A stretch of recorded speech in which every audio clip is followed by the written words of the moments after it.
waiting with bated breath for that favourite media catchphrase, the U-turn, I have only one thing to say.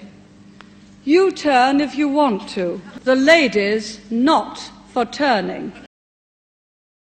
Those famous words from one of the UK's strongest prime ministers should send shivers down the European Union's weakening spine.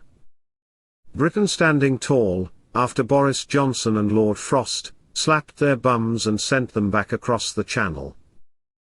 Baroness Margaret Thatcher successfully and famously negotiated a reduction of 2/3 of the UK's net contribution to the EU budget in 1984. On the grounds that agricultural subsidies favoured small farmers and Britain has very few. It was another victory, one of many throughout her career, but this one showed that the EU could be beaten at their own game. Boris has, once again, caused disharmony within the EU's ranks, and that can only be good for strengthening the UK's arm. She later wrote, "Only credible threats of disruption, like mine in the early 80s, yield results. And these, though they can secure important gains, are still unable to shift the direction in which Europe as a whole is going." It seems Boris was listening.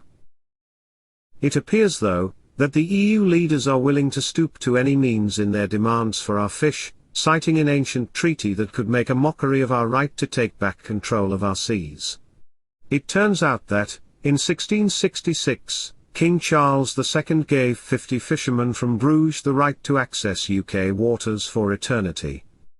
Flemish politicians are in possession of a 350-year-old royal charter, which grants eternal rights to Belgian trawlermen to fish in British waters, even after Brexit. King Charles II signed the privilege on October 2, 1666, to express his gratitude for being granted refuge in Bruges during the interregnum, having been driven from Britain in 1651 by Oliver Cromwell.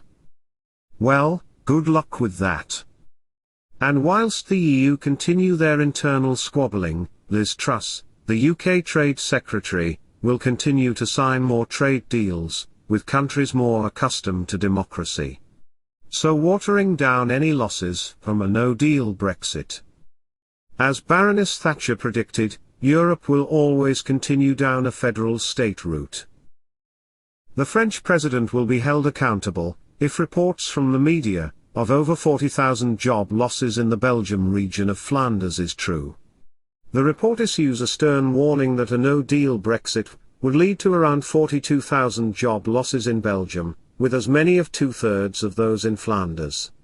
With the region's ports, Antwerp and Zeebrugge, the main routes for British products being shipped to continental Europe.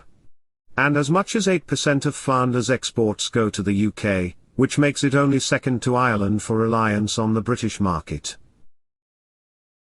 It's a picture to be painted across Europe, and something the bureaucrats have known for some years. Just imagine the same ripples through the German and French car industries, then throw in the hat the pandemic effect on travel and tourism for Southern Europe. But bureaucrats that spend their life spending outrageous amounts on their own comfort and greed never take their citizens into account.